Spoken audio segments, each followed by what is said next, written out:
good. You've got this thing on. Everybody hear me all right? Yes. Great. Howdy. Howdy. Come on, we're in Texas. Howdy. Howdy. There you go. All right. It's a pleasure to be here. Thank you. And I particularly honor each and every one of you for getting away from that idiot box and coming out somewhere to try to find out what's going on. I have been asked over and over and over through the years, will we ever know the truth about the Kennedy assassination?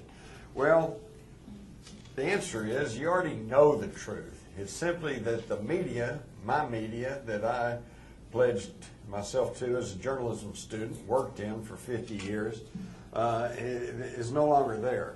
I trained and committed to be a journalist, but I didn't leave journalism. Journalism left me. There are no more journals. There are only corporate advertising delivery systems. Okay? And I want to tell you one of the absolute worst of them is right here in your little town, the Dallas Morning News. What a crock. And I know this because I have worked hand in glove with a lot of their reporters over the years and then competed with them on news stories. So, will we ever know the truth about the Kennedy assassination? Okay, well, I'm going to tell you the truth tonight, but here's the thing. If I tell you right now, then your question's going to be, do I want to trust Jim Marrs or not? And I don't want that. What I'm going to do is I'm going to run through some factoids that you have probably not been told about. Some of this you're going to know, some of it you don't know. And when I get through then, if I've done my job correctly, you're not going to have to worry about, do you trust me or not? You're going to know for yourself because you're going to see the information for yourself. But we got a long way to go, short time to get there, so let's move right along. First thing you have to understand, some of you older folks will know this, Dallas, Texas in the fall of 1963 was just an entirely different time and place. Okay? There were still colored and white restrooms in the public buildings, drinking fountains, okay? If you wanted to be a Dallas cop, it helped if you were a member of the Ku Klux Klan, or at least the John Birch Society. Very right-wing city. Adlai Stevenson had been spit on, hit with a sign here just a few weeks before Kennedy arrived. Okay, it's just a whole different time and place, so you have to understand that. Here we see a picture of Jack Ruby's Carousel Club, kind of a sleazy joint downtown there on Commerce, right across from a parking lot from Abe's Colony Club. These were what were known as after-hours clubs or brown bottle clubs. There's another thing. I've always used this as a little secret test question for people who said, oh, yeah, I was there. I know all about it. I say, okay, well, look, hey, did you ever go have a martini in the Dolphins Hotel bar? Oh, yeah, I was there lots of times. Well, I know they're lying because, think about it, folks, you couldn't buy a mixed drink in Dallas in 1963. You couldn't buy a Coors beer in Texas in 1963. Okay? Different time and place. Now here, we've got a really shadowy looking character dancing on the stage of Jack Ruby's Carousel Club along with Kathy Kay. This was taken in October of 1963, about a month before the assassination. But the only thing I can tell you for sure is he was not connected to the assassination because that's me.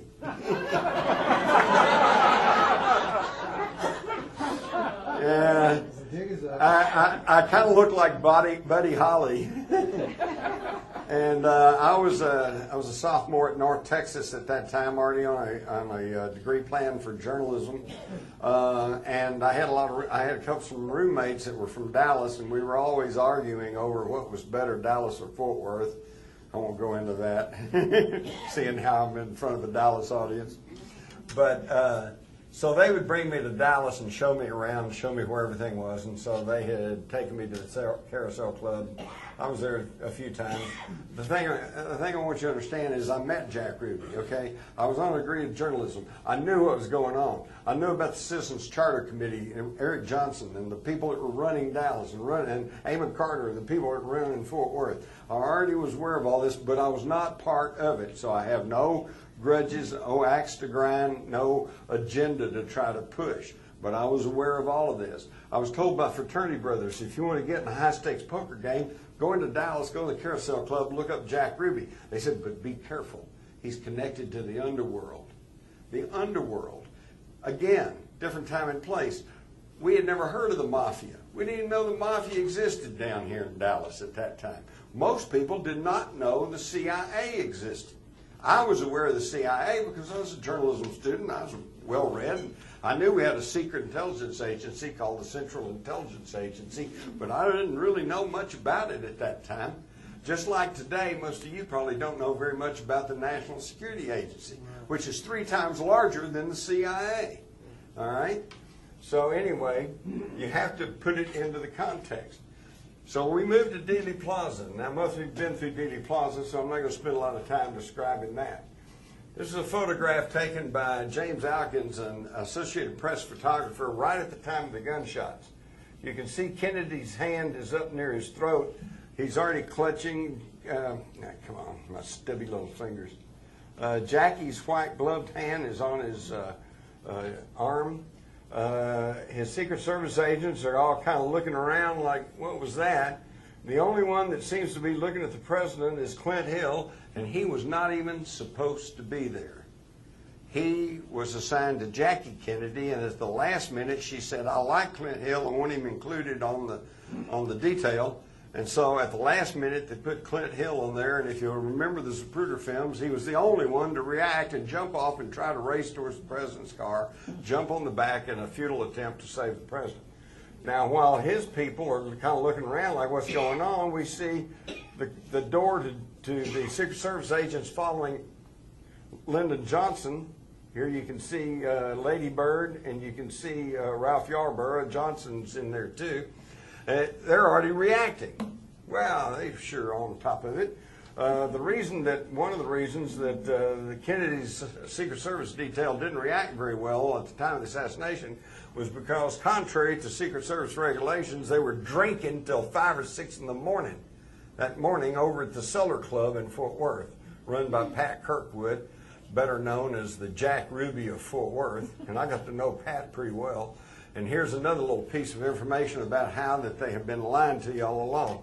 When the Warren Commission came along, the Secret Service regulations said if you're on 24-hour duty, travel duty away from Washington, that's considered 24-hour duty. You are not to drink, okay? And yet they were drinking at the press club. I know that because I later was a president of the press club. And when it got to be past midnight and the Liquor Control Board said you can't serve any more drinks, then they called up Pat Kirkwood and he said, oh, bring them on up. And they went to the Cellar Club and they were there till 5 in the morning. Drinking Salty Dick's, which was Everclear and grapefruit juice. And yet, when the Warren Commission met, head of the Secret Service said, well, they felt so bad about losing the president, I didn't want to prosecute them for drinking, when they shouldn't have been, so we're not going to do anything about that. And Pat Kirkwood and a couple other people signed affidavits, said, well, they couldn't have been drinking at the Cellar Club because we didn't have a liquor license. This is true. But it didn't stop them from giving you liquor, all right? And how do I know that? Because I went there and got the liquor, all right? I was, even back in high school, back in the 50s, I was in a junior achievement program, and we got to publish a whole teen page in the Star-Telegram. That's where I got to meet a lot of the reporters, photographers, and some of the news editors, especially the ones that were handling our teen page. And then after work, I'd go hang around with some of the older reporters, and they'd take me to the cellar. And since Pat Kirkwood knew we were reporters, he didn't care whether it was underage or not. He'd give us the hard liquor, too, just like they would to the cops and to the, it was just a corrupt, this is the way it works, okay? And I'm just telling you all the truth so you understand how this works. I would also point out this figure in the doorway of the Texas School Book Depository. Well, now the shots are being fired, so obviously it can't be Oswald. And by the way, and there's more on this later, but you'll notice that from the 6th floor of the School Book Depository, there's no line of sight through this tree. Now, if you look closely, it's a white guy with a high forehead, a model shirt, and open to the navel, white T-shirt on underneath. Exactly the configuration and the clothing that Lee Harvey Oswald was wearing a couple hours later when he was arrested. Now, the government tries to say that it was Billy Lovelady, and here's a shot of him that day with his big old check shirt and his heavy growth of beard and his shirt buttoned up to the top. But nevertheless, they say, well, that's Billy Lovelady. I won't dwell on this because who knows from a photograph, but just to show you that there is a question. His mother, Marguerite Oswald, always said, that's her son Lee in the doorway. Well, obviously, if he's in the doorway, he can't be on the 6th floor shooting. This photograph was taken by a man named James Powell, who happened to be an Army intelligence agent. We know he was there because he made the mistake of going in the school book depository, and he got trapped when they sealed the building, and he had to show his credentials to get out, and he became part of the official record. Now, you may be asking yourself, what is an Army intelligence agent doing in Dealey Plaza taking pictures of the facade of the Texas School Book Depository prior to the assassination of President Kennedy? That's a damn good question. It's never been answered.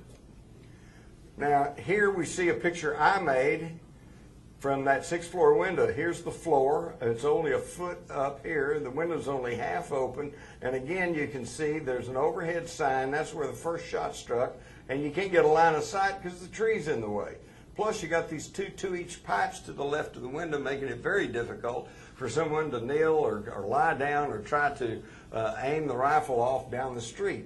You also notice the Warren Commission published this and said this is what the sniper's nest looked like. And yet the Dallas News published this picture.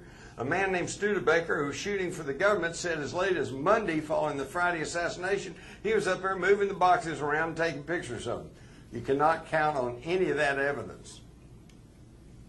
Here we see all the immediate witnesses at the time of the shooting as he moves on down the street. I pay particularly attention to this guy holding an umbrella in the normal umbrella position, and this guy perpendicularly to him standing here with his arm raised. Some of the other pertinent witnesses, Charles Brim, Beverly Oliver, Gene Hill, Mary Mormon, the Newman family, they're all here. Okay, as Kennedy approaches that Stemmons Freeway sign, he's waving. Everything seems to be okay. As he passes behind the sign, you can see the umbrella now has moved halfway up the sign. So the guy with the umbrella who was standing like this is now pumping that umbrella up and down and twirling it, as you can see on the Zapruder film. And the guy in front of him is raising his fist in the air. Well, now, wait a minute. Here they are. And then here they are. You can see that before they get opposite to him, he's just holding the umbrella. And then it goes up and it's twirled. Then, supposedly, they're not even connected to each other, but they go sit next to each other on the curb. And then here in this picture, these are blurry because nobody was thinking of them or taking their picture. They just happened to be in the background. But look at this guy. He's packing something. What's he got in his jacket there? And these men, for years, up until the time of the House Select Committee, for about 20 years or so, well, they just weren't part of the record. That just didn't exist. And if you talked about them, you were a conspiracy theorist. Okay? But then we see as they're sitting on the curb, he's got his hand up to his mouth, and there's an antenna or something sticking out from behind his head. He's talking on a radio. And while everybody else is rushing up the grassy knoll where they thought the shots had come from, the dark-complected guy goes strolling off, sticking that radio back in his pants. Okay, now who are these guys? Oh, well, we didn't know. The House Committee came along, and they finally identified the umbrella man as a man named Louis Stephen Whitt. And yet you just saw the pictures of what the umbrella man was doing. He was standing there holding the umbrella. We know from the Zapruder film, when Kennedy got parallel to him, he pumped it up and down and twirled it, and then he went and sat on the curb, okay? According to his testimony, he sat on the grass the whole time, opened the umbrella and held it out in front of him and never even saw Kennedy go by. All right, and then someone on the committee said, well, maybe he did that to heckle Kennedy because it reminded Kennedy of Neville Chamberlain, who carried an umbrella and caved into the Nazis before World War II. Huh? Quinn Hill, the only one to react, jumps on the curb. Meanwhile, you see the Newman family laid down. They said the shots came from up behind them.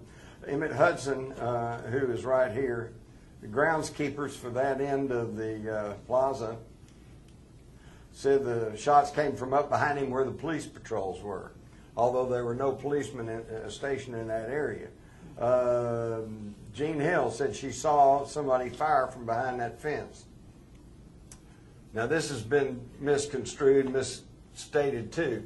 You've been told that Jackie Kennedy was trying to escape the car. You've been told that Jackie Kennedy crawled out to help Clint Hill get in the car. None of this is true. In her own testimony, which was classified, not known to the public for 15 years, and fully supported by the testimony of a doctor and a nurse at Parkland, we find out she crawled on the rear deck of the car, braces herself with her left hand, reaches out with her right hand and picks up a piece of the president's head. Turns around, crawls right back into the car under her own power. She still had it clutched in her hand at Parkland Hospital, and when one of the doctors came by, quite pathetically, she said, "Here, will this help?" and offered him this piece of skull, which he took. Now, why do they want to confuse that very dramatic scene?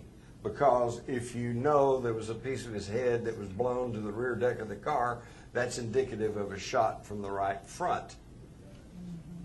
Now they say, well, it couldn't have been a shot from behind the grassy knoll, even though people reported seeing a puff of white smoke come off the grassy knoll, but we know modern rifles don't smoke. Well, yes, they do.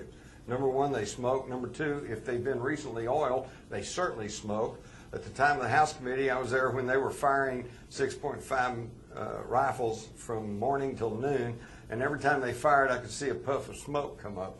And here in this photograph, where'd it go? Okay. Taken by an NBC photographer, you can plainly see the white smoke drifting off the grassy knoll, even as Kennedy's car is entering the triple underpass. Okay? And of course, everyone rushed towards the grassy knoll because everybody in that end of the plaza said that's where the shots came from. Here they go. Behind that fence, it was just a nightmare. There was no crowd control. Everybody rushed back there. They were all stomping all around. The 15 railroad workers on the triple underpass all said the shots came from over to their left, behind the fence on the grassy knoll.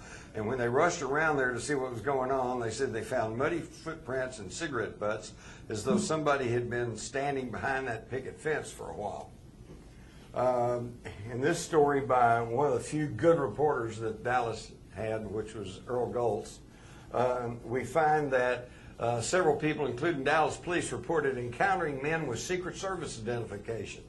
And yet there were no Secret Service agents stationed in Dealey Plaza. They were all either riding in the motorcade or already at the trademark where he was going to make a noon talk. Interestingly enough, Inspector Thomas Kelly of the Secret Service interviewed Oswald. And Oswald said, "Are you FBI?" And he said, "No, I'm Secret Service." So Oswald said he was standing in front of the textbook building and about to leave it. A young man, a crew cut, rushed up to him, showed him a book of identification, said he's from the Secret Service, and asked him where the phone was. And Oswald said he pointed towards the payphone in the building and that he saw the man actually go to the phone before he left. What? We're just told that less than an hour later he shoots a cop down on the south side of in Oak Cliff just because he stopped him on the street. And here he says that a guy ran up and showed him book identification, said he was Secret Service. He not only does not shoot him, but shows him where the phone was and then stands there to make sure he gets to the phone. They never tell you this stuff, do they? So, we're now seeing all this modern stuff. You're going to be inundated from now on until November the 22nd with books and TV specials and reminiscences. And it's going to be psychobabble about, people just can't deal with the idea that a lone nut can take out the great leader. And, so much time's gone and there's so much controversy and so many theories, and I guess we'll never know. Well, I'm giving you the facts right here, right now. But the thing I got to warn you about are these programs that purport to have computer simulations. Because as we all know, if a computer says it, it's got to be right.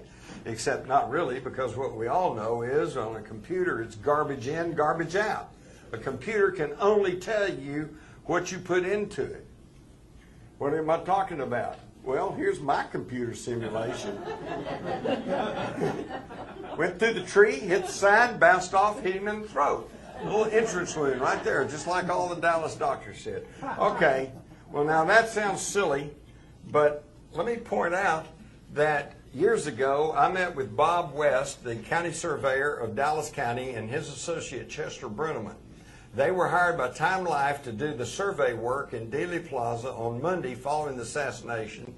They said at the end of that work, they, along with the Secret Service agents they were working with and Time Life people, said there's no way one person could have done this assassination.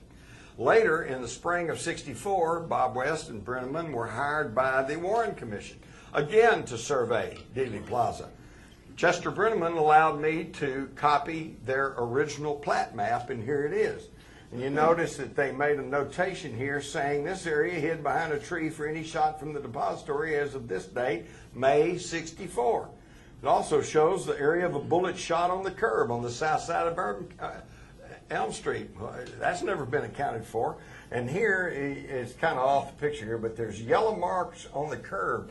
You can still, if you go down Dealey Plaza today, go on the south side of Elm, go along, look very closely, you can still see the faint traces of this yellow paint that was there. And there's a little 2-foot stripe here, and you go down about 10 feet, and there's another 2-foot stripe. And on the Zapruder film, if you watch closely, you can actually see the bright yellow flash by as they go by. Now, it's only these 2 little spotches, okay? It's not the whole curb, which doesn't make any sense. If you're going to paint the curb in yellow, you know, be careful, or red, no parking, you'd paint the whole curb.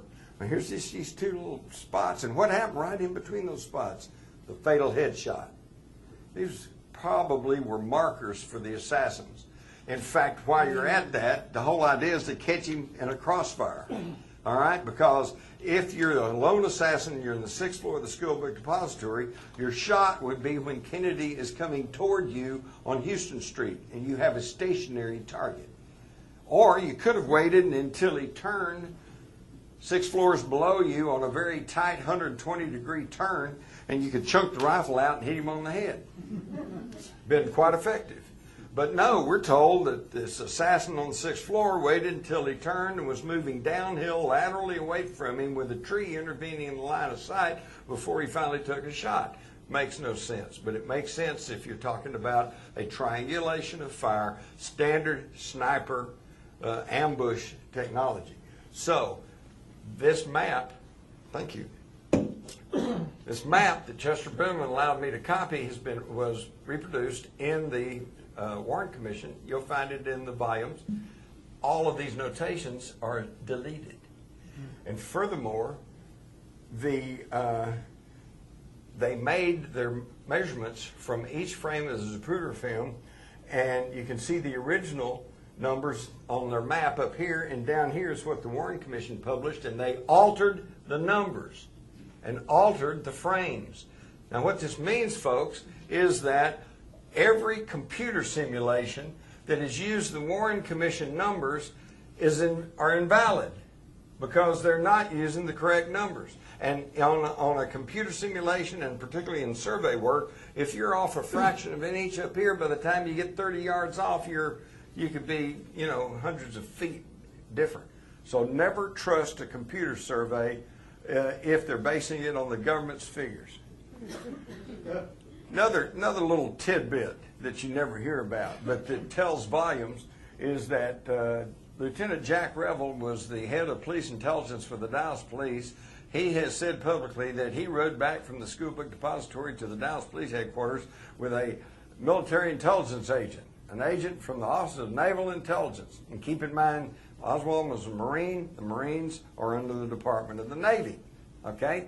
So he rides back with a Army intelligence or Navy intelligence agent. He gets back, and the first thing he does is he types up this list of school book depository employees. Heading the list is Harvey Lee Oswald of 605 Elsbeth. Well, Lee Harvey Oswald had lived at 602 Elsbeth in the fall of '64, but none of that was on his employment records at the book depository. All that was on there was his Beckley Street address. So where did they get this misapplied name and a bad address? Well, at the time of the House Committee, Colonel Robert Jones of 4th Army Intelligence down at Fort Sam Houston said he got word from one of his people in Dallas that they had arrested a suspect, and his name was Alex James Hydell. He said he went to the military intelligence files and he found that Alex James Hydell cross-referenced to a Harvey Lee Oswald of 605 Elsbeth. So what does that tell us? That tells us that military intelligence tipped off the Dallas police as to the identity of their suspect. And sure enough, about 1:50, he's arrested at the Texas Theater, and here they come bringing out the chief suspect. Here he is after arriving at the Dallas Police Headquarters. He's arrested about 1:50. It probably took him 15, 20 minutes to get downtown. So he only arrives at the Dallas Police Station about 2:20, 2:30. And he had two sets of identification on him. One says he's Lee Harvey Oswald. The other says he's Alex James Heidel. And he's being uncooperative. The police say, well, you know, which one are you? And he said, well, you're the cops, figure it out.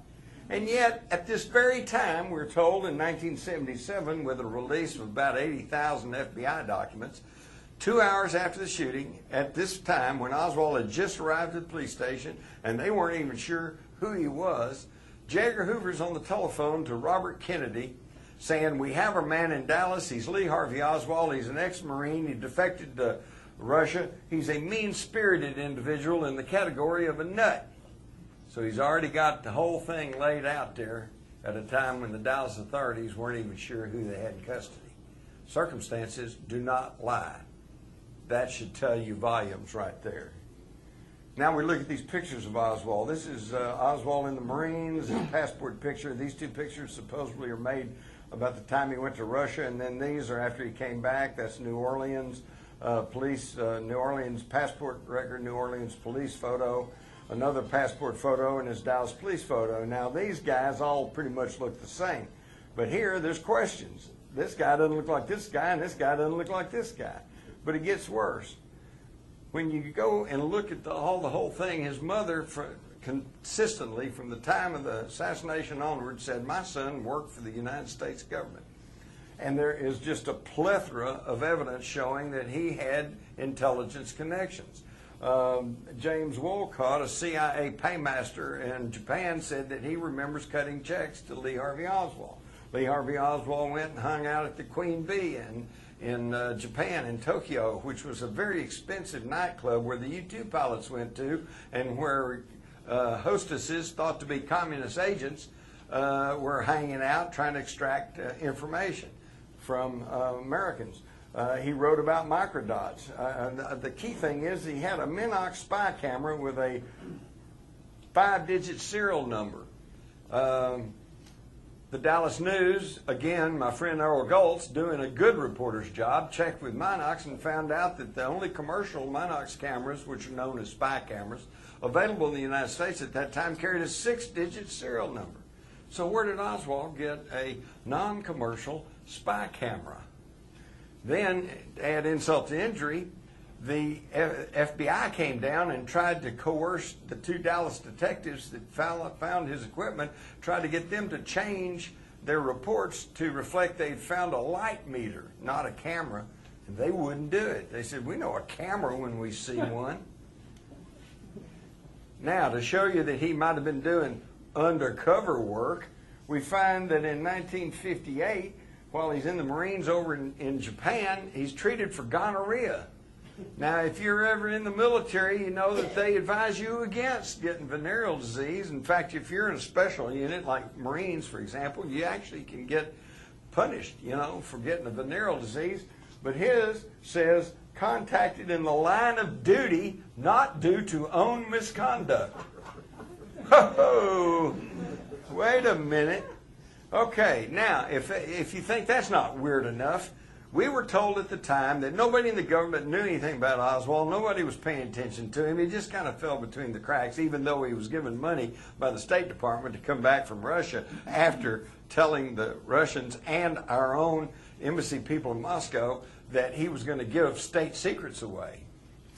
But worse than that, we find in this document dated 1960, 3 years before the assassination, J. Edgar Hoover sends this warning memo to the Security Division of the State Department, warning that there's a possibility that an imposter is using Oswald's birth certificate. Please pass along any pertinent information. So J. Edgar Hoover personally was aware of Lee Harvey Oswald 3 years before the assassination and considered that an imposter was posing as Oswald. You don't get told that in the morning news, do you? Now, is it possible somebody was posing as Oswald? Well, let's look at this picture from supposedly taken at the time of his defection to Russia, and we find that there's heavy shadow on this left side of his face and very light on the right side, which indicates a light source coming from the right, and yet his shadow falls to the left behind him. And we also notice that there's a little break in his hairline, and this eyebrow seems to be painted on, as with his mouth. And then all his darks here and all his lights here, and you can almost put a line down here, and when you separate them, it looks like you got two separate people there. Now, this is a common practice in intelligence. If you're trying to pass off one person of another, you take pictures of them, you make a composite, a split-face composite picture, so that they can go through customs and other security apparatus, and they look at the picture, and yeah, he kind of looks like him, so they let it go. But is that true? Yes. Here's the other pictures. Look at these split face, and you can see, obviously, here's one person, and here's Lee, here's Harvey. And then when you match up the Dallas Oswald with the Marine Oswald, and you would get their eyes and their nose and their mouth and everything's perfectly fine, whoops, one of them's taller than the other one. And this is reflected in the records. The Marine records show he's 5'11". His autopsy showed he was 5'9". I thought the Marines built men, not tore them down to inches. Even his own mother asked for an exhumation in 1967, questioning the body that they had buried, okay? But of course, that got printed in the Star Telegram, but didn't go anywhere else. Furthermore, Paul Grudy, the funeral home director, who I got to be real good friends with, said that about a week after he buried Oswald, some Secret Service guys showed up, and they interrogated him about marks on the body and scars and things like that. And finally, one of them quipped and said, "You know, we really don't know who we have buried in that grave." The cover-up began immediately. As soon as they got to the hospital, you see the bucket. You see the bucket here. And they put the top up, and they started cleaning the car up. That's destruction of evidence. You're not supposed to do that. And now this gets complicated. I'll try to make it short and sweet, but it's pertinent. This is the official deposition of James C. Cadigan, a FBI fingerprint expert, okay? And in his testimony, we see somebody's come in there and scribbled out a whole bunch and wrote over here, delete. And then, in response to this question, do you have any idea why 820 was not reprocessed or desilvered? He says, no, this is a latent fingerprint matter. They just wrote that in, okay? Well, sure enough, when the Warren Commission published their thing, Cadigan, they asked Cadigan, why wasn't 820 reprocessed or desilvered? And he said, no, this is a latent fingerprint matter. Somebody has altered an official court deposition. That's an illegal act. That's a criminal act. You can be put in jail for that. Why would that? What did they cover up? Well, let's go back. He says, well, why wouldn't they do this? He said, because there's a lot of people there. All of these, the FBI had all of the evidence that night, quite illegally. And why did they do that? Okay, because he said it was on November, he said, was this on November the 23rd? 63? Yes, November the 23rd. A very large quantity of evidence was brought in. Several agent examiners available to evaluate, says Cadigan. Supervisory officials, representatives from the Internal Security Division, all of whom had an interest in this matter. And this is when all was cut out. And one of the reasons it was cut out is because quite illegally, that evening, they took the evidence away from the Dallas police and shipped it to Washington. With no chain of evidence and no public disclosure, no one looking over their shoulder to see what was going on. And they held that evidence from now on. Here we see Chief Curry, Jesse Curry, the Dallas police chief. And he said, Captain Fritz, who was in charge of the homicide division, in charge of the investigation, argued. He said, well, I need the evidence here. I need to get some people to try to identify the gun, try to identify the pistol and things. If it's in Washington, how can I do that? And they said, well, did you get it back? He said, no, not to my knowledge. He said, we were given some pictures of everything. He says, but as far as I know, we have never received any of that evidence back. It's still in Washington, I guess. Perhaps the commission has it. J. Lee Rankin, the chief counsel of the Warren Commission, says, yes, the commission's still working with it. So they ask him, well, why did you give up all the evidence, contrary to law and proper procedure? He says, well, We kept getting calls from Washington, and they kept saying insinuated someone in high authority was requested this, and we finally agreed as a matter of trying to cooperate with them. And I can tell you it was Cliff Carter, Lyndon Johnson's assistant. Okay, so why does this matter? Because this means all of the evidence was in the hands of the FBI with no chain of evidence, no oversight, no one keeping tabs on what was happening for 2 full days. It was not until November the 27th, the Tuesday following the assassination, that the media and the public were told that the FBI had been asked into the case, and that's when it became the official evidence. So they had all this evidence for 3 full days with no oversight, which means they could have put anything in it, they could have taken anything out of it. Now do you understand why the evidence is in such controversy? And the evidence was jimmied with. Here we have the Warren Commission copy of the Dallas Police evidence sheet. 6.5 spent rounds, 3. Okay, Oswald, 3 shots, 3 rounds there. Tight evidence, folks, except on the original document, which I got out of the police files when they finally opened them in 1991, they only had 2 spent rounds. Furthermore, down here, we see it blank at the bottom that the Warren Commission gave us, but we find here that the paraffin test on Oswald was positive on both hands and negative on the face. Well, I have the actual report. He had traces of nitrates on both hands, but no gunpowder, and no gunpowder or nitrates on his face. That's evidence he did not fire that rifle that day. But instead of trying to explain this, the Warren Commission simply hides it away. They don't tell you about this. And the Dallas Morning News has never told you about this either. Here's an FBI document dated November the 24th, 63, file number, Vincent Drain agent. And they look like the same document, but this one says that the paper found at the Texas School Book Depository matched the paper that they said was used to bring the rifle into the building. Well, that's incriminating to Oswald. Well, here's the same document that came out in 1980, and it says the paper was examined by the FBI office and found not to be identical. So one says the exact opposite of the other.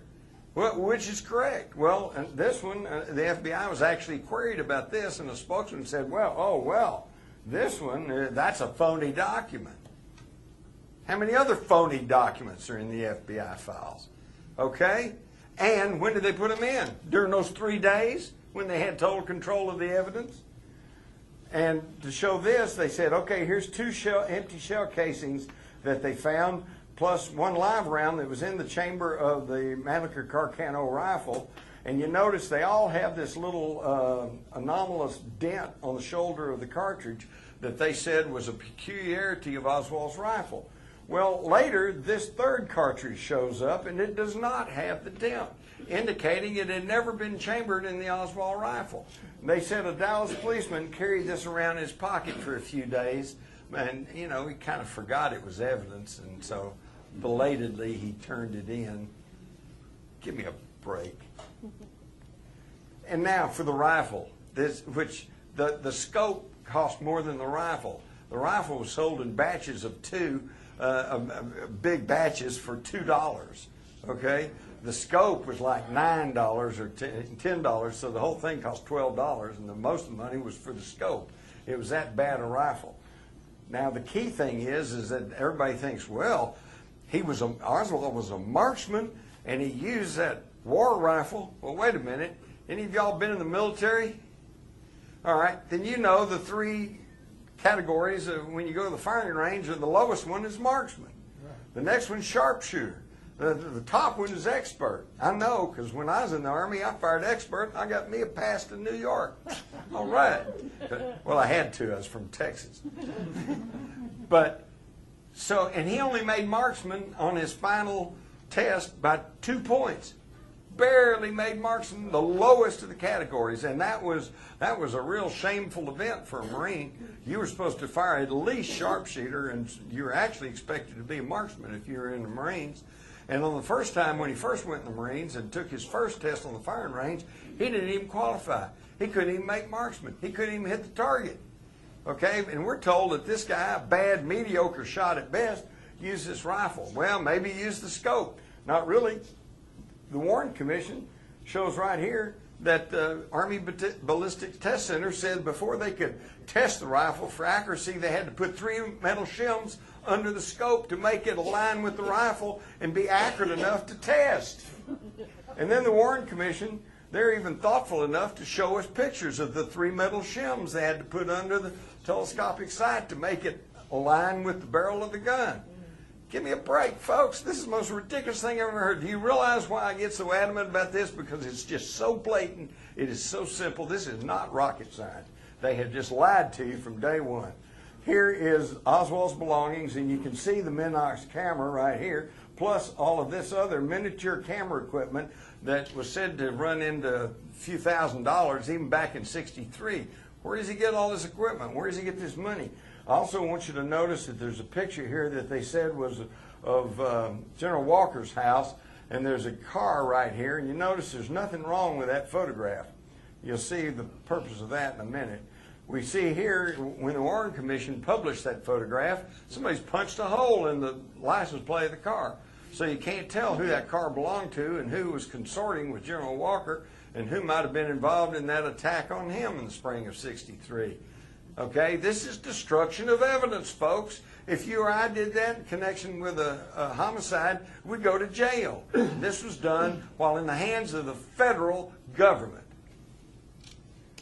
Now, on Monday evening in Dallas, before the news media, Henry Wade, the district attorney, had conducted a news conference and kind of added, by the way, I mentioned we got his fingerprints on the gun. Well, that pretty well sealed it for everybody. Hey, fingerprints on the gun? Obviously, he must have done it.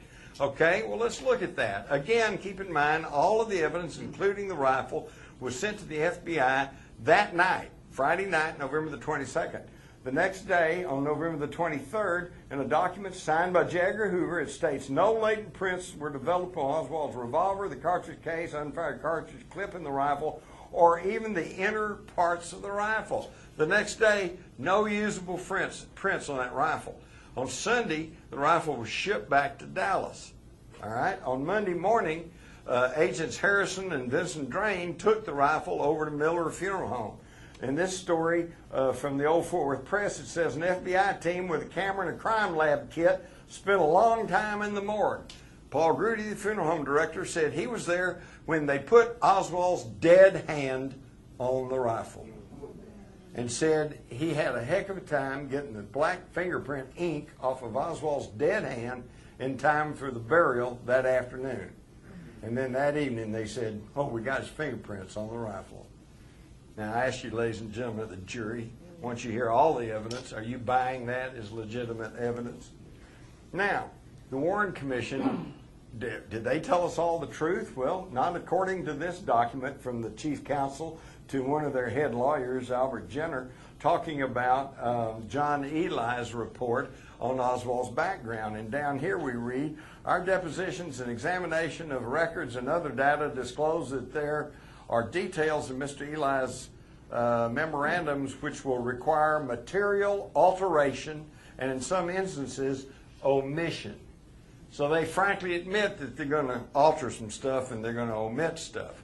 How's that for an investigation? And then, of course, we get to the Warren Commission itself, which they published, and they're real wishy-washy about what they say. They say Kennedy was first struck by a bullet which entered the back of his neck, exited through the lower front portion of his neck, causing a wound which would not necessarily have been lethal. And then they say there's no credible evidence, notice that, no credible evidence that shots were fired from a triple underpass ahead of the motorcade or from any other location. Although it's not necessary for any essential findings of the commission to determine just which shot hit Governor Connally, there is very persuasive evidence from the experts to indicate that the same bullet which pierced President's throat also caused Governor Connally's wounds. So there you have it. That's the closest they ever got to saying that a bullet went through Kennedy's neck and went right on and struck Governor Connally. Now, where did they get this from? They got it from J. Edgar Hoover, because this was his theory on the Monday morning following the assassination, when you could, everything was still in turmoil. Oswald had been killed in the basement of the Dallas police station. Who knew what was going on? And Hoover already had it worked out. It was Oswald, 3 shots from the Scuba Depository. First bullet hit Kennedy in the back. Second shot hit Connally. Third shot hit Kennedy in the right-hand side of the head and killed him. A somewhat believable scenario.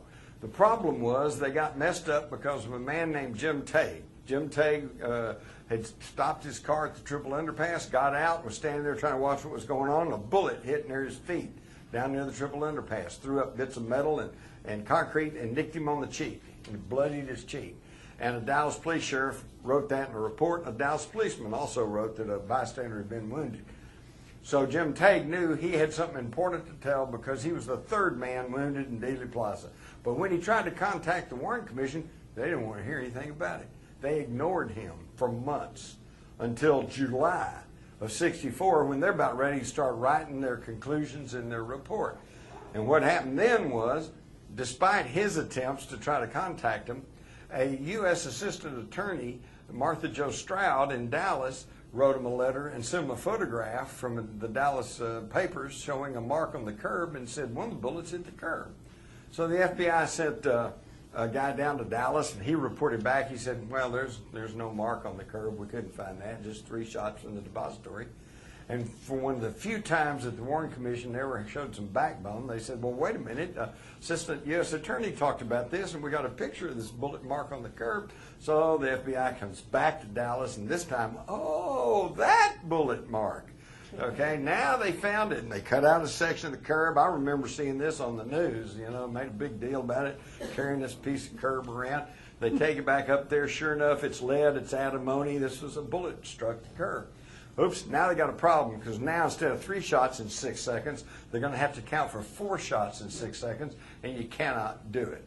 So Arlen Specter, who you may recall from his Anita Hill grandstanding, as a young lawyer, decides that, okay, what happened was Kennedy was shot through the neck. It didn't hit any bone, and that bullet went right on and hit Connally and shattered his 5th rib, and and then shattered his right wrist bone, and then ended up his left leg, and it was all just that one shot. So the scenario changed to first shot went through Kennedy and Connally, second shot missed and nicked Tabe, third shot hit Kennedy in the right-hand side of the head and killed him. That, believe it or not, is still the official word of the U.S. government, although the House Committee in 1980 said that they had scientific evidence that there was at least 1 shot from the grassy knoll, but he probably missed. So, this is what they showed us. The Warren Commission said he was shot through the neck, but it's not true. Here's the autopsy, and it plainly states that there was a wound at the posterior back at the level of the 3rd thoracic vertebra. There's your 3rd thoracic vertebra below the shoulder blades to the right of the backbone. And then the Warren Commission shows us this document that was the face sheet for the autopsy, and they actually kind of correctly locate the back wound in the middle of the back. But they left a wiggle room because they said, well, that's just a face sheet, it's just a drawing, it's not meant to be accurate, so they're off somewhat. What they don't show you was the actual face sheet was marked verified by George Berkeley, Kennedy's personal physician. So they said, yes, it was verified. That's exactly where the bullet was, okay? Now, in the National Archives are his jacket, middle of the back between the shoulder blades, and his shirt, middle black between the shoulder blades. So obviously he was never shot through the neck. He was shot at the 3rd thoracic vertebra. Now they've even tried to argue some cockamamie thing about, well, he was turning and he's waving and his coat rode up, And so the bullet hole in the coat is actually much lower than where it actually was. But I would point you to his shirt. Your shirt doesn't rise up when you turn and wave. They're coming up with, they've always got an expert that will tell you anything you want to hear. I'm just telling you the facts. Here they are. You can see it for yourself. All right. Dr. Hume said a bullet hole was below the shoulders, 2 inches to the right of the middle line of the spinal column. Clint Hill, I saw an opening in the back about 6 inches below the neckline of the right-hand side of the spinal column. Another Secret Service agent, Glenn Bennett, says, I saw the president, shot hit the president about 4 inches down from the right shoulder. They're all telling you he was shot in the back. So he was never shot through the neck. So now If you locate where the back wound was and connect it to the throat wound, now we've got an upward trajectory. We got a whole new conspiracy theory here. The assassin was hiding in the trunk of the car. Now, where do we get the idea he was shot through the neck? Through our only unelected president, Gerald R. Ford, who we now know was on the Warren Commission and spying for J. Edgar Hoover, reporting back to Hoover on everything that was going on in the Warren Commission deliberations. And at the last minute, he ordered the authors of the Warren Commission to change their wording from Kennedy was shot in the back to Kennedy was shot through the neck, so they could argue that cockamamie single bullet theory. All right? And now, if that single bullet theory isn't bad enough, let me... Single bullet theory says that 60 feet in the air comes a shot, strikes him at the third thoracic vertebra, doesn't hit any bone, but somehow courses upwards, exited out the Adam's apple, the neck and front, somehow twists in midair, comes back down, strikes Conley in the back, shatters his fifth rib, exits out the right front of his chest, enters his anterior side of his right wrist, shatters that wrist bone, and then ends up in his left thigh. And if that's not unbelievable enough, they say, here's the bullet that did that. And it was described as pristine because, as you can see, it's not misshapen.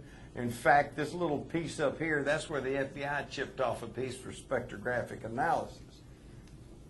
And here's the same ammunition fired into the wrist bone of a cadaver, some cotton wadding, and a goat carcass, and it's all much more distorted and torn up than the bullet they said was found on a stretcher at Parkland Hospital.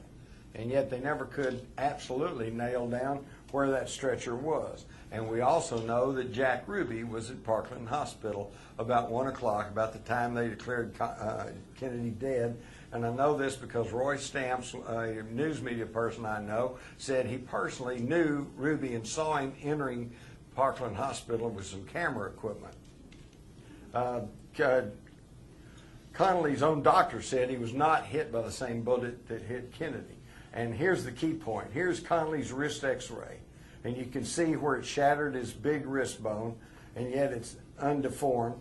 But it also shows that there are pieces of metal bullet still in Connolly's arm when they buried him that is missing from the bullet the government tells you caused the wound. They're lying to you. And how do I know they're lying to you? Because here is the page 193 from the Warren Commission transcripts of their meeting of January 27th, 1964. They're just getting their investigation underway. They didn't bring the report out until September of '64. And we hear J. Lee Rankin, their own chief counsel, say, well, it seems quite apparent now, since we have a picture where the bullet entered the back, that the bullet entered below the shoulder blade to the right of the backbone, which is below the place where the picture shows the bullet came out in the neckband of the shirt in front.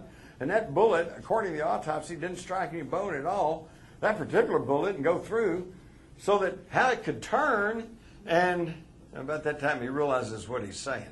How could it turn in midair and go back down and strike Connolly? So he stops. He shuts up. But they knew. They knew the single bullet theory didn't work. And if the single bullet theory doesn't work, the single assassin theory doesn't work. They just lied to you.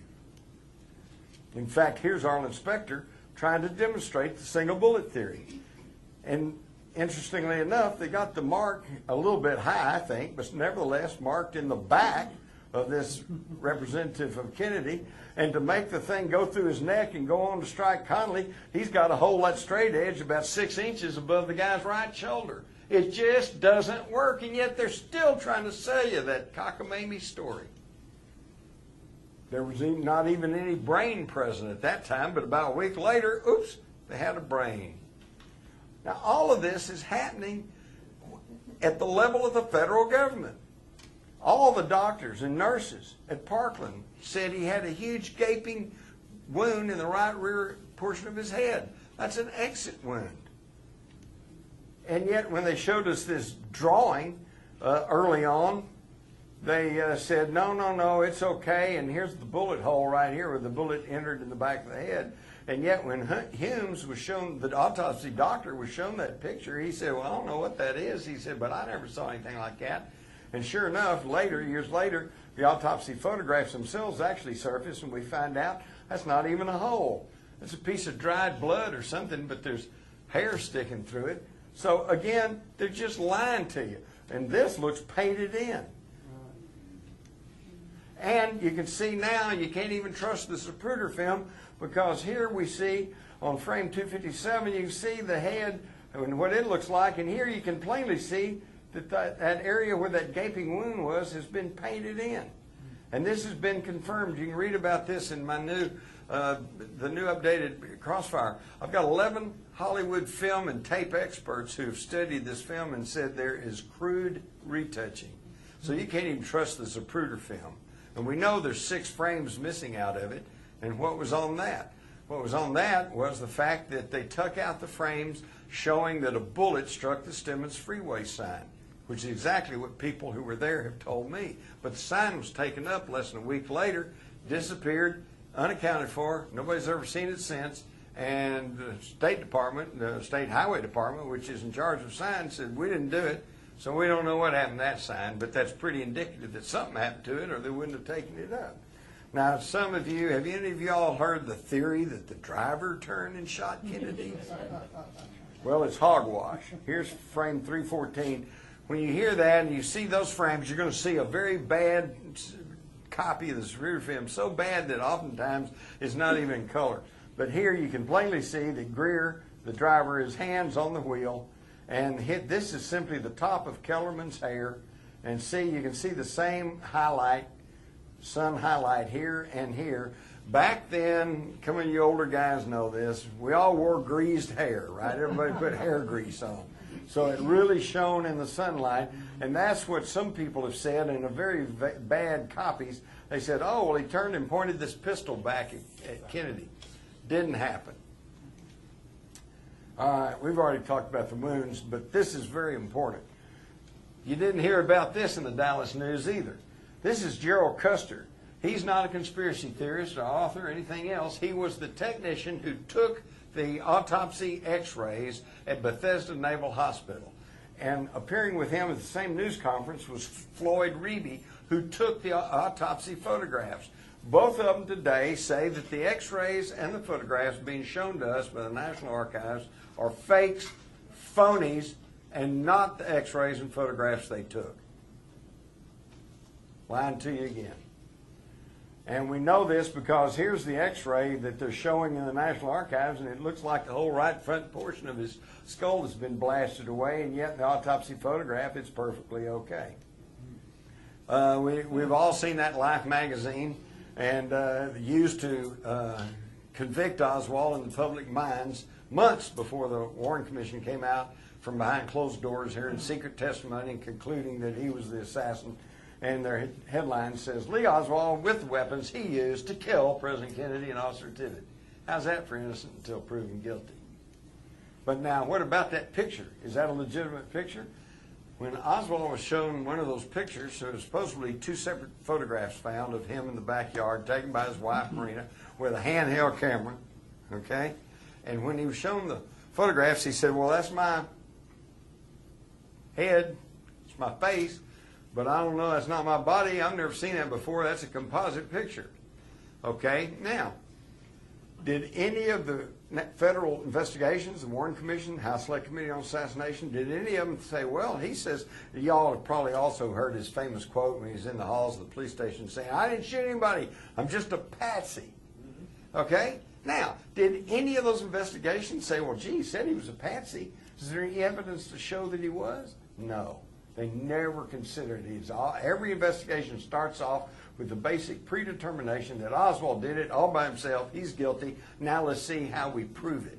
Well, let's look at this photograph and see if we can prove what he said is true. If you take the 2 photographs, 133A and 133B, and make them into a blue and red transparency and bring them to the same size and lay one on top of another, since they're 2 photographs from a handheld camera, nothing should match. But instead we find his face is an absolute match on each one. This is a physical impossibility with two separate photographs from a handheld camera. And what this proves is that he was telling the truth. His face has been pasted onto somebody else's body. And there's even further proof. We can see on the two, now they altered the face. These two faces are the same, although they don't look exactly the same, because they've retouched the mouth a little bit and the eyes just slightly. But you'll notice that there's a line that runs over his chin from neck to neck, here and here, and yet we see a broad, flat chin on the backyard photograph, and Oswald had a little pointy cleft chin. Huh. So again, more evidence that he was telling the truth, that he's been set up as the patsy. Now, if that's not bad enough, here's 133A and B, and this photograph turned up 15 years later with no explanation of where it came from. Marina said, first off, she didn't remember taking the photographs. Then she remembered taking one photograph. Oh, and then she remembered taking two photographs, but that was it. Now there's a third photograph, turned up in the hands of a Dallas policeman's widow, 15 years after the fact, with no explanation where it came from. And yet, this shows that they're lying to us and knew all along, because warrant exhibit number 37 shows a law enforcement person posing in the backyard. And what pose is he using? The one with the rifle in the left hand and the paper in the right hand, the pose of the suppressed photograph, never seen for 15 years. Now, why were they hiding this photograph away? Because if you made it into transparency, again, the face is exactly the same. This is a just fabricated photograph. And finally, we get to the Mormon photograph, which was taken right about the time of the headshot. Here's Abraham Zapruder and his receptionist, Marilyn Sitzman. This big thumbprint's on here because some of you guys remember those Polaroid cameras. You had to take the little fixer and rub the fixer over there to fix the photograph, and in their excitement, Mary Mormon didn't do that, and so somebody came along and put a thumbprint on it. But you see the pertinent points. It also shows that right up here behind this fence, behind this wall, we've got this figure right here. This is what has come to be known as the Badge Man. This is the grassy knoll gunman. Here's his hairline.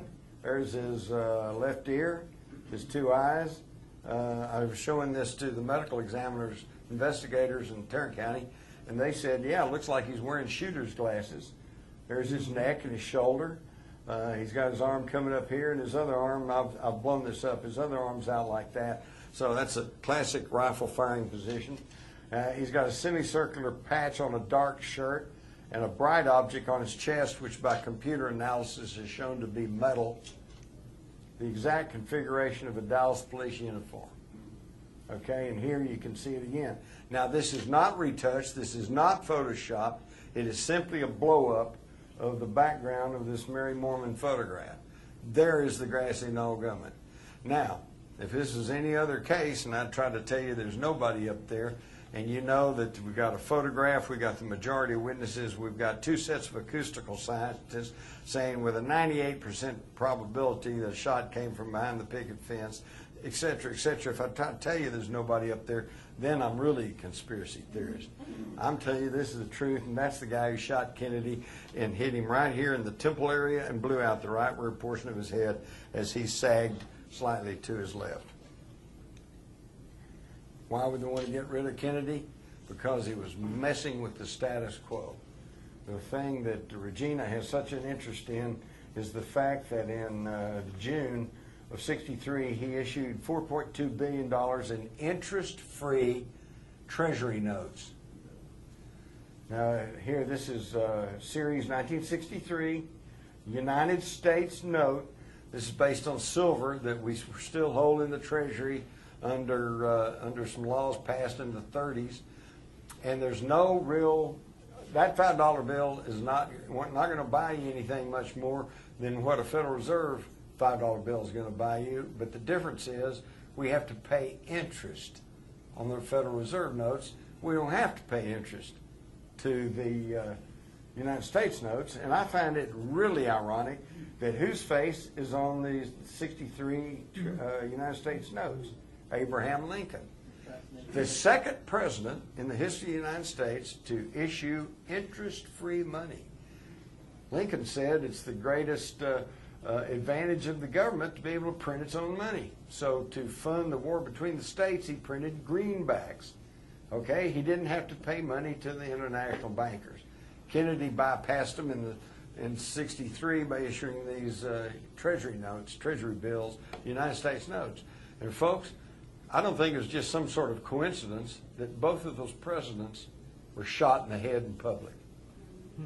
That's what happens when you mess with those bankers. In fact, the very first assassination attempt of a leader in the United States was Andrew Jackson, who was trying to break up the central bank and get those international bankers out of our business. Also, Kennedy, as you may recall, forced the steel manufacturers to roll back their unwarranted price increases, and he was prosecuting, he and his brother, prosecuting organized crime as never before since, had tried to put a stop to the secret war against Castro that was going on, had signed accords with Russia, signed the nuclear test ban treaty, which has probably saved all our lives. If they had continued with the above ground nuclear testing, we might all be dead by now.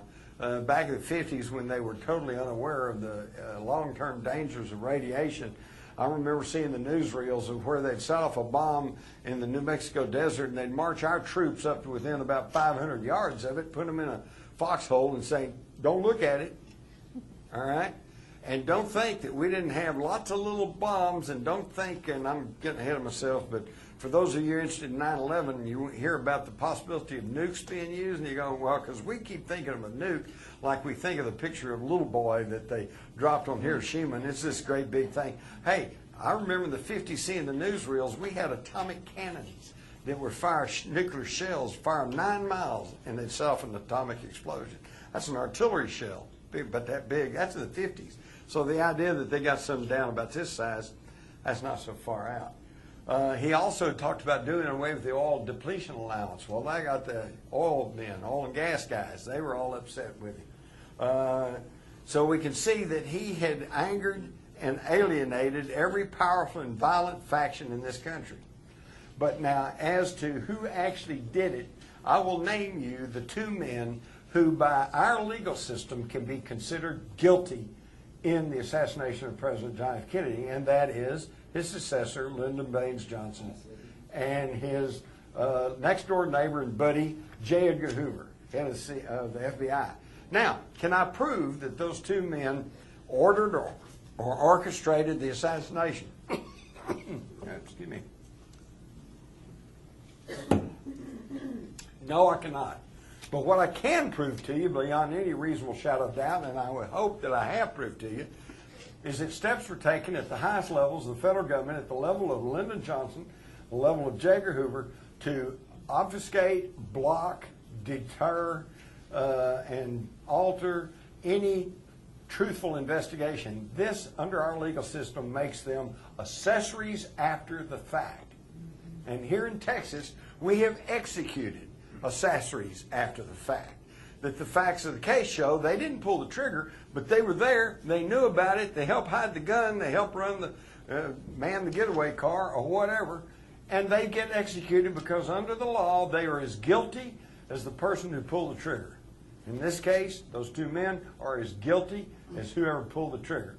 And we could go in now, everybody's going to say, well, you know, we could go on, we could be here for weeks talking about the Kennedy assassination. But what I have just shown you, hopefully, is enough to show you that it was covered up at the level of the federal government. Why? Here's, I think, is the big one. On October the 11th, Kennedy, through George Bundy, signed this action memorandum, National Security Action Memorandum 263, in which he said he approved the military recommendations contained in the McNamara-Taylor report, which stated things look better in Vietnam. I think we can pull out by the end of 1965. He approved of that. Then he said, directed that no formal announcement be made of the implementation of plans to withdraw 1,000 military advisors by the end of 1963. He was starting to disengage from Vietnam, okay? But then, on Monday, following the Friday assassination, Johnson issues National Security Action Memorandum 273. And although he starts off saying over here that the objectives of the United States with respect to withdrawal of the U.S. military personnel remain as stated in the White House memorandums. Yeah, it says that there, but over here it says programs of military and economic assistance should be maintained at such levels that their magnitude and effectiveness in the eyes of the Vietnam government, it does not fall below the levels sustained by the United States at the time of the Diem government. The Diem brothers were overthrown on October the 1st, 63, so this kind of roundabout says don't drop the military levels below that. That effectively stopped the pullout order. Okay? Then they go on to talk about the plausibility of denial, draw up plans against Laos, widening the war, bombing the North. This is when the Vietnam War got underway. We only had military advisors in at the time of the Kennedy assassination. After the phony baloney Gulf of Tonkin incident in August of 64, Johnson, going along with this memorandum, sent in the Marines, ground combat troops, and we really got going on Vietnam. Now here's the one you're going to love. I got a copy of the draft of Johnson's 273 out of the Johnson Museum, Johnson Library down in Austin, and this draft was drawn up on November the 21st, 1963, the day before Kennedy was killed. So the day before Kennedy was killed, they're already drawing up plans to stop his pullout order and to set us on a full-blown war course in Southeast Asia. Now, unfortunately, this area was a big benefactor of this change in policy. LTV, Texas Instruments, General Dynamics, Bell Helicopter. We did pretty good here during the Vietnam War, and that's why you're not going to find too many people around here at that time who were too upset that Kennedy got killed. In fact, if you want to hear it in a nutshell, Senator Ralph Yarborough, who I interviewed pretty extensively on more than one occasion, said that as he rode in that motorcade with Lyndon Johnson down through the corridors of Main Street in downtown Dallas, he said they were 12 and 14 deep on each side of the sidewalks, cheering and smiling and waving, and they were truly happy to see President Kennedy. He said, but when he looked up in those big office buildings, he didn't see one smile. Kennedy had alienated himself from the rich and powerful and from the status quo, and the status quo struck back. How many of y'all have seen an interview with Evelyn Lincoln? You haven't, have you? Evelyn Lincoln was Kennedy's personal secretary, and she was with him day and night, right at his elbow. If anybody knew what was going on with Kennedy, she did. And I have this letter from her from 1994. She says, as far as the assassination is concerned, it's my belief that there was a conspiracy because there were those who disliked him and felt the only way to get rid of him was to assassinate him. These 5 conspirators, in my opinion, were Lyndon Johnson, J. Edgar Hoover, the Mafia, the CIA, and the Cubans in Florida. Pretty sharp, Evelyn. Now you see why you never saw an interview with her on national TV or interviewed the Dallas Morning News. So it's a classic example of who will guard the guards. As Fletcher Prouty told me, the way to understand the assassination is not who could have killed him. Anybody could have killed him. Mafia assassins, KGB agents, rogue CIA people, anti-Castro, you know.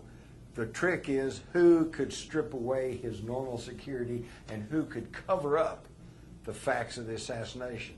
This was in-house. This was what transformed a Texas homicide, because there were no laws about assassinating the president at a federal level at that time. This is what transformed a Texas homicide into a national coup d'etat, a palace revolt. And that's why they're still trying to cover it up. They're still trying to act like it didn't happen, but now you know the truth.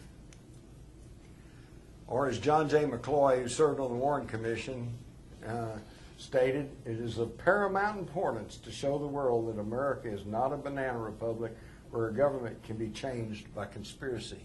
But folks, I hate to be the one to say this, but the truth is, we're just another banana republic. And you can read all of this, plus so much more, in my new book, The Updated, Expanded Crossfire, and I thank you for your time.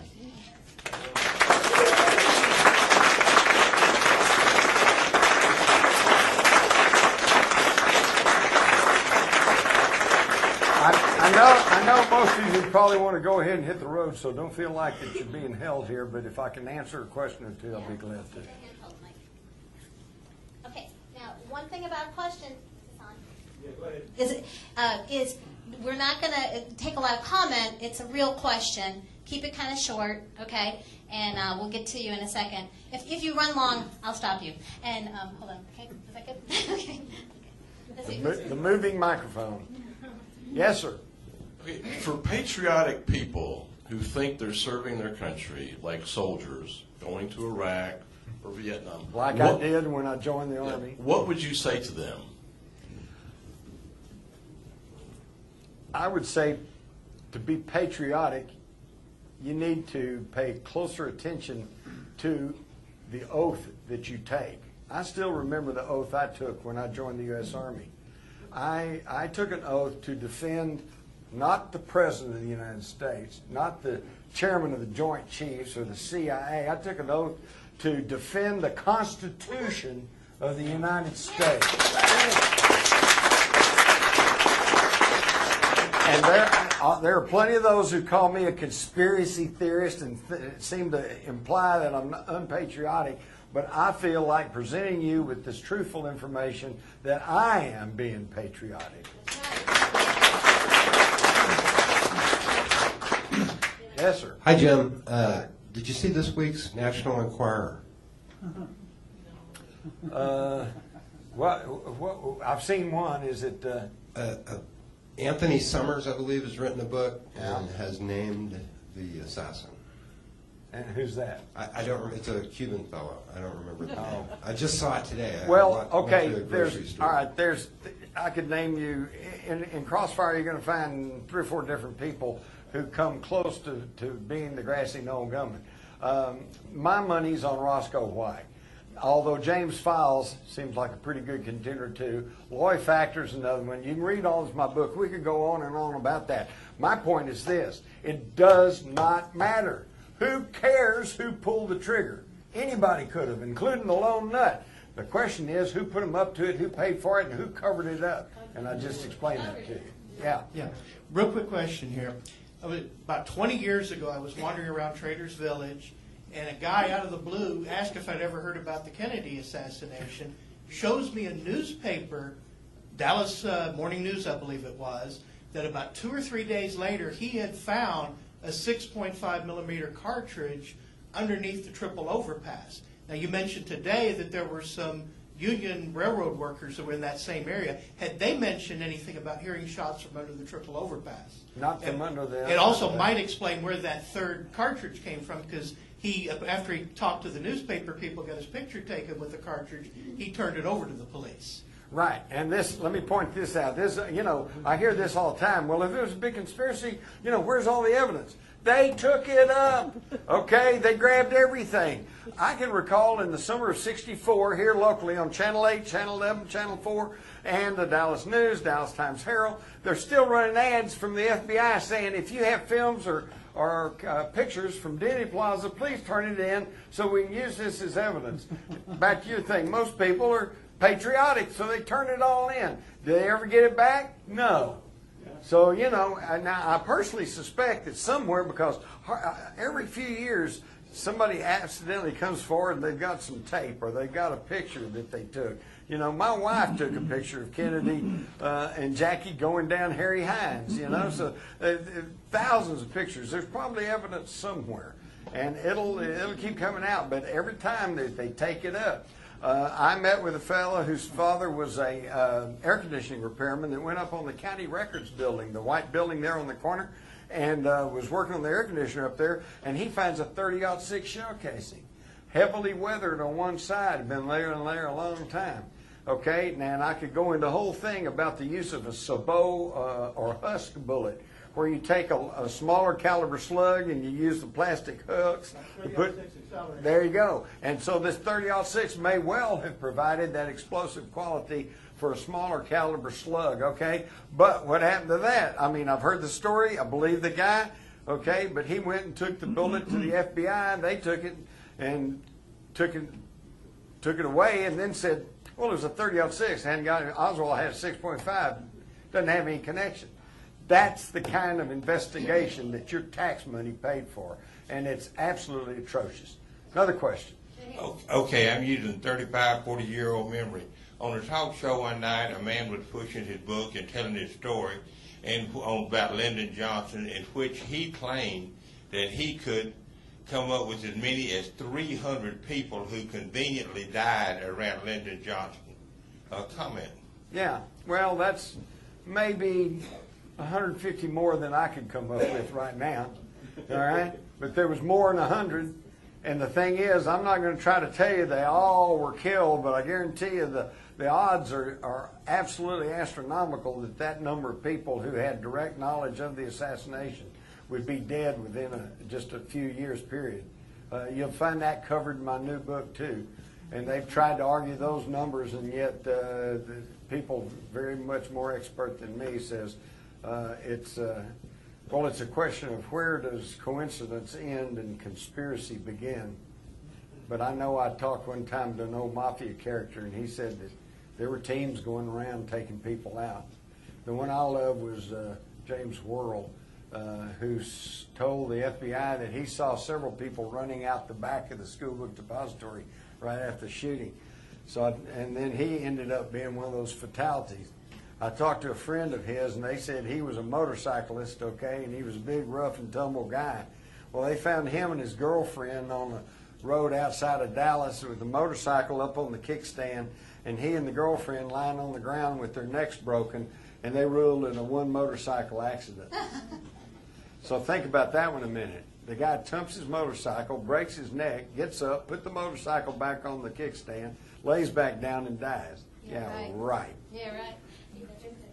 Maybe part of that same question. If nobody's still alive today to be indicted for any issues that were happening back then, what's the issue, and why don't they want the truth to come out? Is it just embarrassment, or are there any people out there that could be indicted?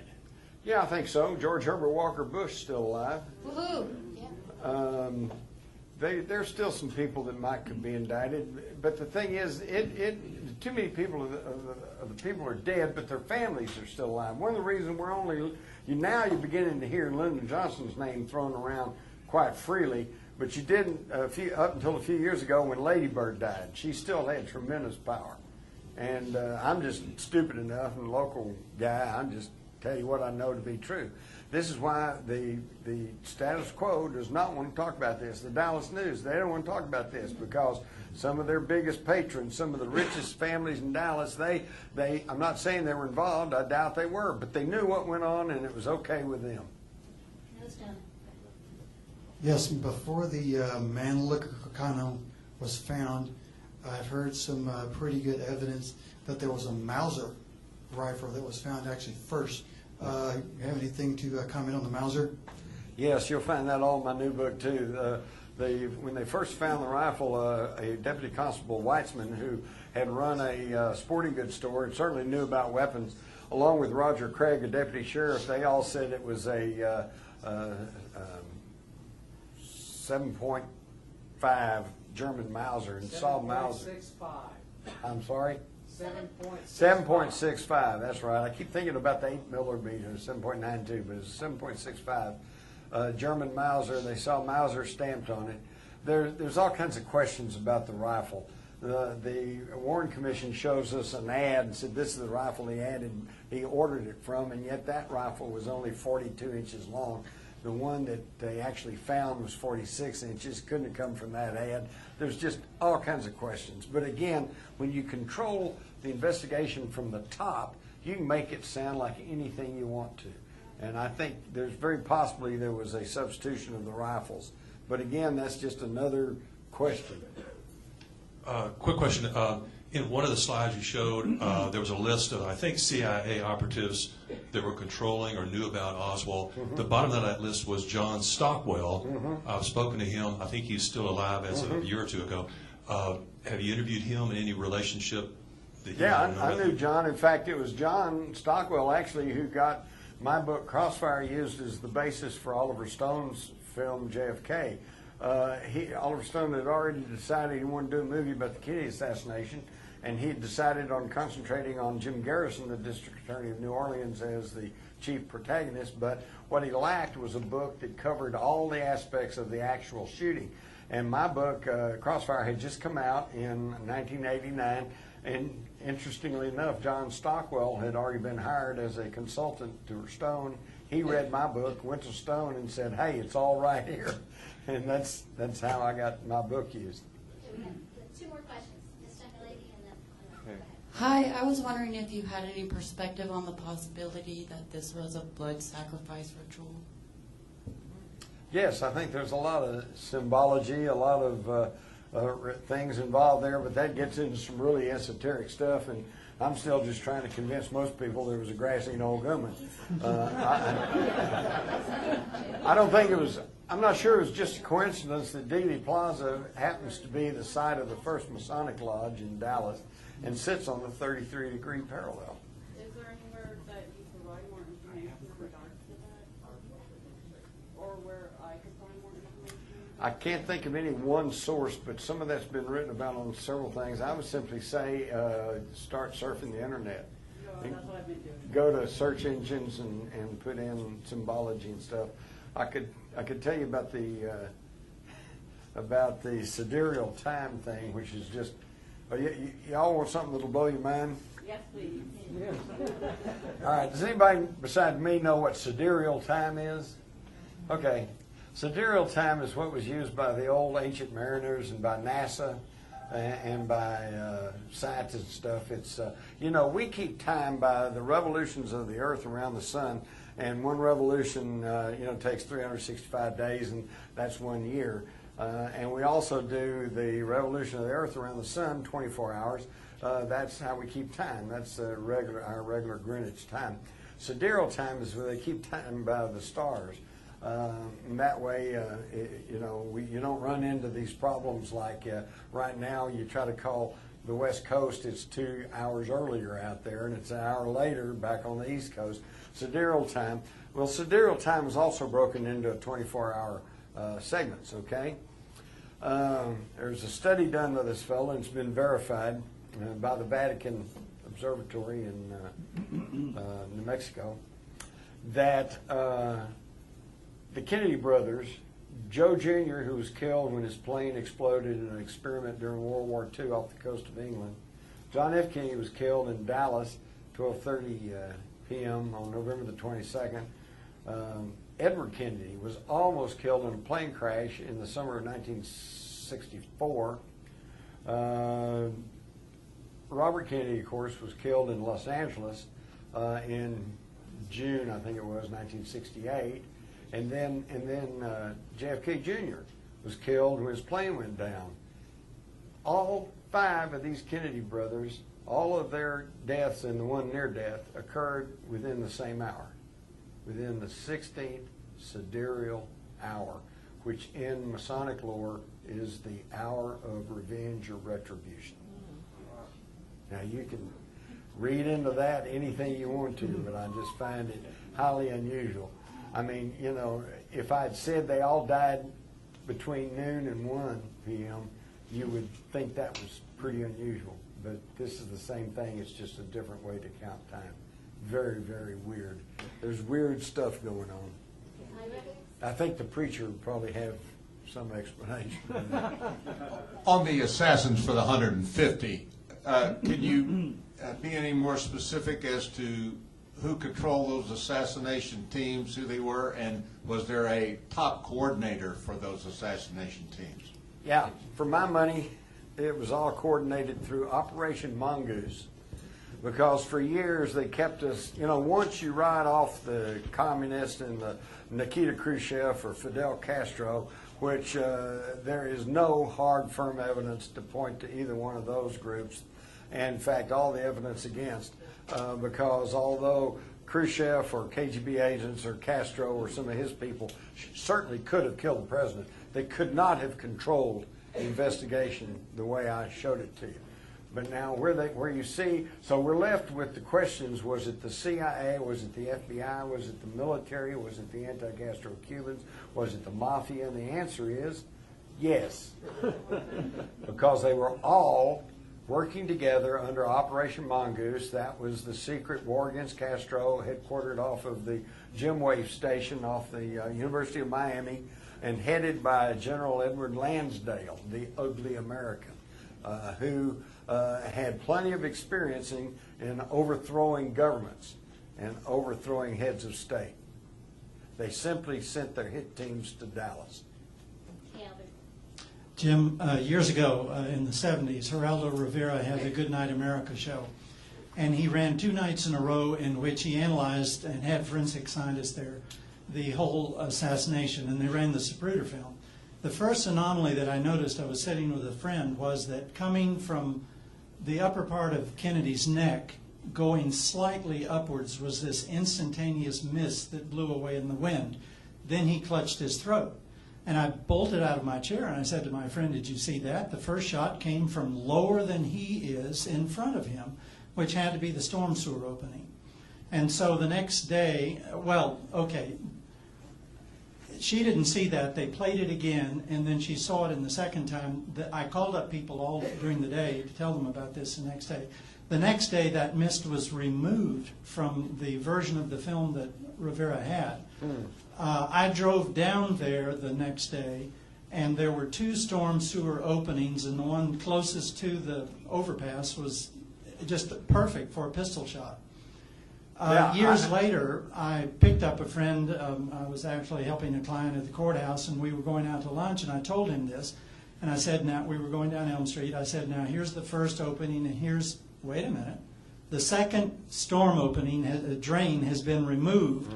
A lamp post has been put over where the manhole cover was, and it looks like old concrete. It was beautifully done. Yep. And a friend of mine who was a sergeant on the tax squad of the police department, I talked to him about it, and he said, well, they told us that they removed that just to quell speculation that a shot might have come from there. Yes, thank you. I'm well aware of that. In fact, I stood down in that storm drain before they took it out. And of course, I'm a short guy, but I could stand there, and here's the storm drain slit. And, you know, Kennedy is 6 foot away, leaning over the right-hand side of the limousine. And that's a 6-foot shot. You could do that with a pistol, you know. And I could go on and on. I've had some people tell me that they saw the gunman in the sewer, but see, that sounds so weird. And Penn Jones tried to tell people that back in the 60s, and they just vilified him. Oh, he talks about a man in the sewer. So I'll let that go, but I'm not writing that off. We're going to get one more question here, but I want to leave enough time because Jim has a table in the back with some books to sell. You'll probably sign them and stuff like that, yes, and some other books. And also, we're going to be going to get some dinner over at Two Rows. Sounds good? Take you out to dinner? Okay. So anybody that wants to go to Two Rows, it's right in the same parking lot here. It's a grill, American grill type food. You can come join us. We got an area saved for us. So just want to put that on there. One more real important thing, and we'll get to your questions, sir, is that, again, these DVDs are available of this presentation tonight for $10, okay? And they're at the back. Talk to one of the Johns. They also have the DVD ready from the Line in the Sand in San Antonio, okay? So, and it's actually so much footage, it's on 2 DVDs. So you get 2 circle DVDs, but it's $10 because it's one event. So, and other things too. Oh, and there's a contribution base back there too that says Activist for Truth contribution. I wrote it in the program. You know, any amount helps, guys. So, okay, now we're going to get to the very last question. And then you get to sit down, and you did a great job. I can't believe you can remember all that stuff. You're amazing. Well, I'm like Homer Simpson. Every time I learn something new, I forget something. So. I don't know. You're awesome. I think you're awesome. Okay. Did you see or read Bill O'Reilly's book, Killing Kennedy? On the microphone, please. No. Did you happen to read Bill O'Reilly's book, Killing Kennedy? No. Okay. I threw it in the trash can. Okay.